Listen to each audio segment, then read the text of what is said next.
Are you scared of experiencing the feelings of grief? I definitely used to be. Absolutely. Um, all throughout growing up, my only memories involving death and people or animals passing away was fear, sadness, and this overwhelming, uncontrollable um feeling inside of me, just raw emotions, and it scared me. My first experience with death that I remember was in fourth grade, and our dog had been hit by a car. We lived on a highway, and he was hit by a car. And I remember, we did a burial. We had a field in our backyard, and I remember being back there and doing his burial and just losing it. And then the fear came up with that grief, and I just ran. I ran back through the field all alone back to our house, and would just was I didn't know how to process it. It didn't make sense to me, and I was just scared. It was just an overall scared feeling and confusion and not knowing how to process. Um, going through the years, I didn't really experience too much death, no more than the average person, thankfully. And but when somebody would pass away, I had that same reaction, just uncontrollable feelings of what's going on here, and scared, a lot of feelings of fear with it. And I never addressed them. I really, truly never addressed them. And in college, a friend passed away at the age of 21, very unexpected, and it hit all of us. It shocked all of us to the core, and that kind of sent me into a spiral when it comes to death. I did not address it. I did not address it and figure it out for myself.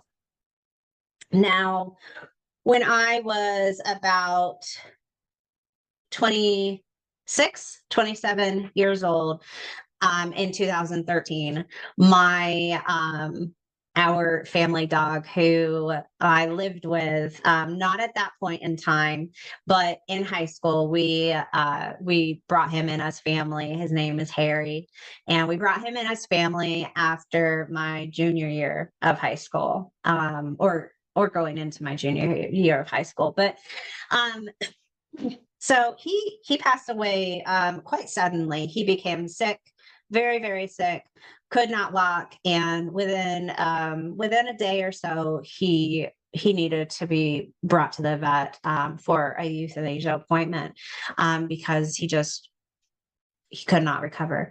And I remember receiving that call. And at that point in time, I only lived maybe 15 minutes from home, from my parents' house, and Harry lived with them. And so I drove home, and,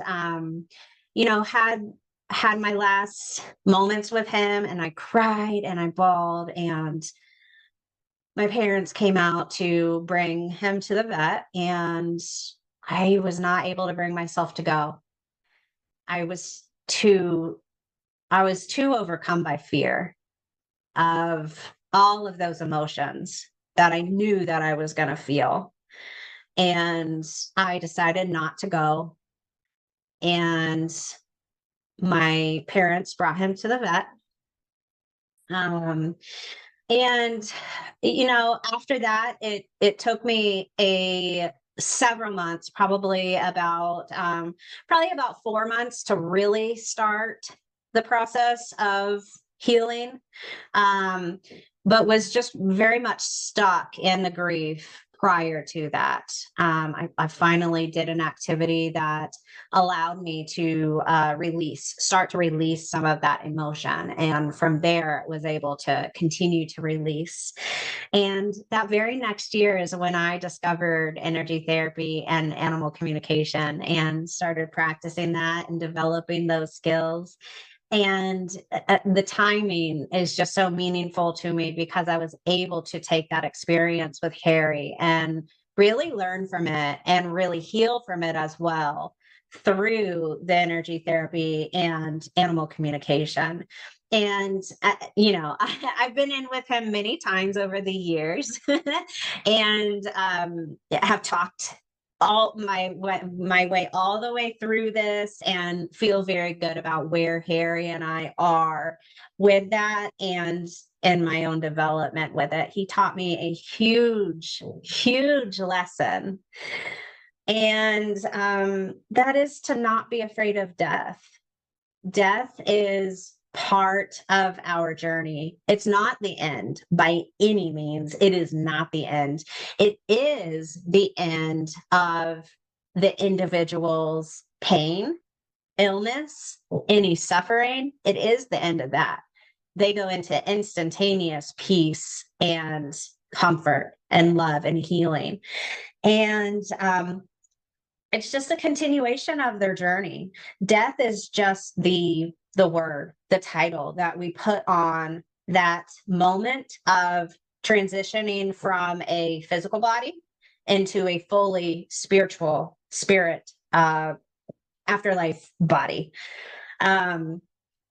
So I think our society has done us an injustice, really, and not having open, fluid conversations about dying and end of life and celebrating that end of life. I do think we're getting better at celebrating end of life, but it does not go enough into how does that help us with grief and really truly understanding that it is just a continuation of their soul's experience.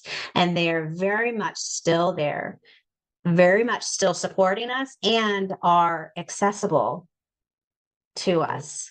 They can come and visit us anytime, and we can reach out and connect with them to communicate at any time. It is just the fact that they are not in their physical form. And that's what our society really focuses on, is the missing of the physical form. And I get that. We are human, we are stuck in the physical, we are so physical. But it's so vastly important to understand that once death happens, we need to transition that relationship beyond the physical, because that's where it goes. That's where your pet is waiting for you. They are in spirit, waiting to continue on with their relationship with you. And when we are stuck in our grief and not allowing that process to unfold and heal from that process, like I was with Harry, they're still just there waiting for us and waiting for us. And when we finally, if we're finally able to emerge from that grief, we will find them there. We absolutely will. We always do. Um, but I want to help people understand that you don't have to go through all of that stuff being stuck in grief for so long. I'm not saying that losing a pet is not hard.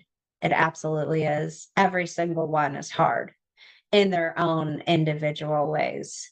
Some are harder than others, but all of them are hard. It's never a fun experience. It's never an experience that we call upon and wish into our lives. But it is an experience that every pet owner will go through. And so understanding from the get-go, before end of life happens, that death is part of this process. The death of my pet is part of our relationship. It's part of our story together. And it's something to embrace and celebrate and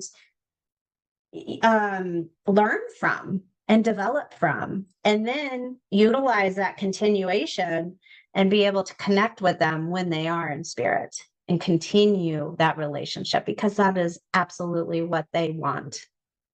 for you to be able to connect and continue with them. This is a very deep topic. Let me know if you have specific questions or if you need any guidance with this. I do understand that it is a process to learn this. It was definitely a process for me. And and I just want to put love and light out to all of you guys who are going through that process of trying to understand grief and death and transitioning into spirit and just all of the aspects of what goes into all of those things, because it is extremely multifaceted in a very hard way. um and and so just let me know how I can help you. And yes, I'm sending you love. Thank you for listening. I love sharing my story with Harry because it is dear to my heart. It is a huge lesson that he taught me, and I will always recognize him in that lesson. And it is a huge lesson for my life that has been able to help many people and many pets as well. And so I'm forever grateful for Harry. As hard as that time was in our lives, he had the